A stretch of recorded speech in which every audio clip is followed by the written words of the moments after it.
एक दिन रसूलुल्लाह सल्लल्लाहु अलैहि वसल्लम निकले, सामने देखा अबू हुरैरा। रसूलुल्लाह को पसंद है, वो भी रसूलुल्लाह से मोहब्बत करने वाले हैं। रसूलुल्लाह को देख के चुपके से खिसक रहे हैं।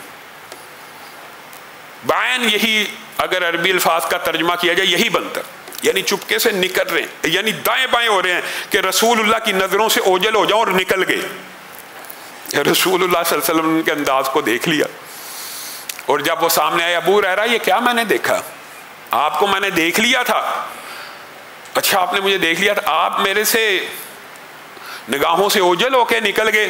तो वहां पे अबू हुरैरा ने अदब व एहतराम का एक अजीम जुमला बोला, ए अल्लाह के रसूल मैं जुनूबी था, ए अल्लाह के रसूल मैं जुम्बी था। क्या मतलब कि मेरे पे गुस्ल वाजिब था। जब बंदा मुस्लिम के ऊपर गुस्ल वाजिब हो जाए तो वो नजस या नापाक या पलीद नहीं होता, या इसका मतलब ये नहीं है वो किसी मुसलमान से हाथ नहीं मिला सकता, या किसी बर्तन में हाथ नहीं डाल सकता, या पानी नहीं पी सकता। ये भी गलत आम बातें कई बच्चों को सिखाई जाती हैं, चलो ट्रेनिंग के लिए, तहारत के लिए।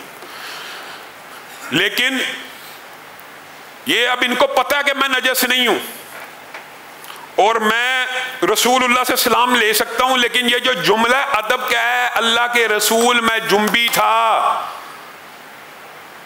और मेरे दिल ने इस बात को गवारा ना किया कि इस आलम में आपको मस कर दूं, इस आलम में आप मेरे से हाथ मिलाएं। ये अदब होना चाहिए। और ये अदब अल्लाह की कसम, उसामा बिन शरीक कहते हैं जब पहली दफा आए थे ना, जो आपके सामने हज़रत अली के वाक़े में भी ये वाक़या बयान किया था, कहते हैं मैं जब दाखिल हुआ मैंने रसूलुल्लाह के सामने सहाबा को सर झुकाए हुए ऐसे अंदाज में देखा कि अगर उनके सरों पे परिंदे बैठ जाएं तो वो उड़े भी ना। और ये परिंदों के बैठ जाने का मुहावरा आपको समझाया था, इससे मुराद ये होती है जो जानवर जिनको ऊंट हो गया, गाय भैंस हो गई, बकरी वगैरह, जितने भी रेवड़ वाले जानवर हैं, अगर उनकी जिल्द के ऊपर कोई चूंटियाँ, कोई जुएं या कुछ ऐसी बीमारियां पड़ जाएं तो वो अपने सर को झुका लेते ताकि परिंदे उनके सर पे बैठें और वो खा लें और उनसे जरर दूर कर लें। अगर वो सर हिलाएंगे तो क्या परिंदा सर पे बैठेगा? तो उसामा बिन शरीक ये हवाला दे रहे हैं कि अल्लाह की कसम रसूलुल्लाह के सामने सहाबा ऐसे बैठे थे सरों को झुका के कि अगर परिंदे भी उनके सरों पे उतरना चाहे तो उतर जाएं। ये अदब का आलम होना चाहिए। और अदब का आलम ये भी होना चाहिए, ये एक तवील बाब है अदब का ज़ात का अदब भी है, लेकिन बात का अदब ये दीन को मतलूब व मकसूद। अबू अय्यूब अंसारी का वाक़या आपको पता है, ये कौन है? मेज़बाने रसूल, मदीना रसूलुल्लाह आए थे तो इन्हीं के घर रहे थे ना। आपको ये वाक़या पता होगा शायद बाद लोगों को।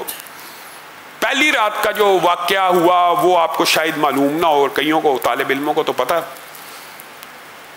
रसूलुल्लाह सल्लल्लाहु अलैहि वसल्लम जब आए, हज़रत अबू अय्यूब अंसारी के घर की कितनी मंजिलें थी? एक ग्राउंड फ्लोर, एक फर्स्ट फ्लोर। तो रसूलुल्लाह सल्लल्लाहु अलैहि वसल्लम को आपने ग्राउंड फ्लोर पे ठहराया और खुद ऊपर वाले फ्लोर पे चले गए। कुछ देर गुजरी तो अबू अय्यूब अंसारी अपनी बीवी बच्चों को कहते हैं पीछे हो जाओ, पीछे। पूरी रात अपने बीवी बच्चों को एक कोने में बिठाई रखा और कहा इस तरफ नहीं आना। कहा क्यों? कहा जिस छत के नीचे रसूलुल्लाह हैं अबू अय्यूब कैसे चलेगा? जायज़ है, दुरुस्त था। जब कोई ओड़ आ जाए, रुकावट आ जाए तो हुक्म तब्दील हो जाते हैं।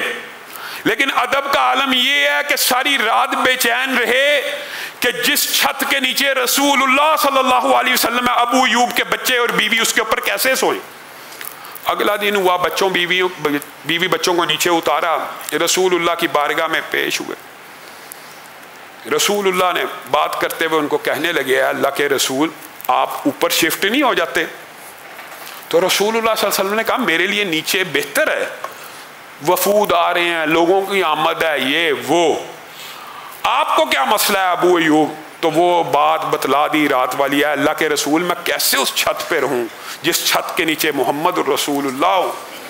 रसूलुल्लाह सल्लल्लाहु अलैहि वसल्लम मुस्कुराना शुरू हुए और फिर उनकी इस बात की वजह से कि मेरा ये सहाबी तकलीफ में मुब्तला हो जाएगा, ऊपर वाले पोर्शन में शिफ्ट हो गए। साबित बिन कैस, ये अदब के मनाजिर हैं, जात का अदब भी है, लेकिन असल अदब बात का अदब है। जात का अदब करते चले जाओ, करते चले जाओ, बात माननी कोई नहीं, फायदा क्या? हमारा मुआशरा एक बात नहीं मानता, जात के साथ मोहब्बत करता है, जात का अदब करता है, हम भी मानते, बात का अदब, बात का एहतराम कोई नहीं।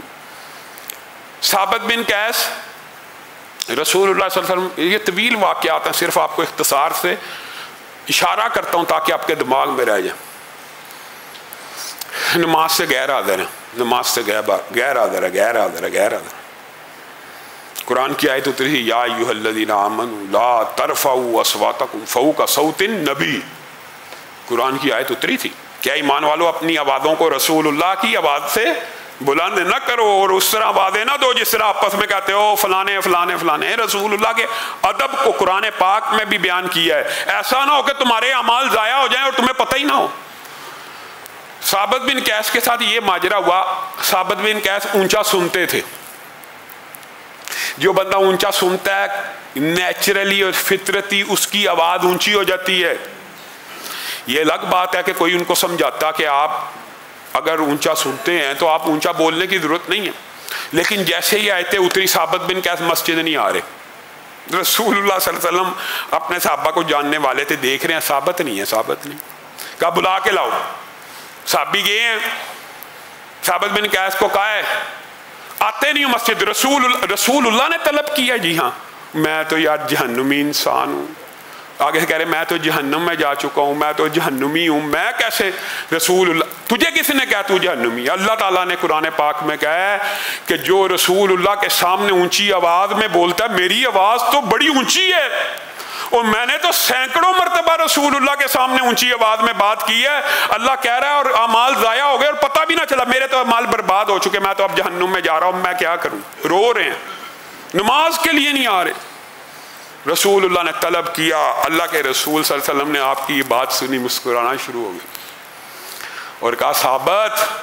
पहले एक रवायत में ये भी अल्फाज हैं कि वो कासद आया और उसने आके कहा कि साबित ये कह रहे हैं, तो रसूलुल्लाह ने कहा जाओ उसको पकड़ के लाओ और उसको बुशारत दो, साबित तेरे लिए अल्लाह ताला ने जन्नत में एक घर तैयार किया हुआ, तू कैसे जहन्नुम में जाएगा, इधर आ। जब वो आ गए तो यही गुजारिशात की, अल्लाह के रसूल मेरे तो सारे साहब का माल बर्बाद हो। भाई क्यों बर्बाद हो गए? इसलिए कि मैं आपके सामने ऊंची आवाज़ में बोलता हूँ। ऊंची आवाज़ में भी बात करना अदब था, लेकिन असल मफहूम आयत का क्या है? वो रसूलुल्लाह ने साबित बिन कैस को समझाया, अला तरदा, क्या तू इस बात पे राजी नहीं है?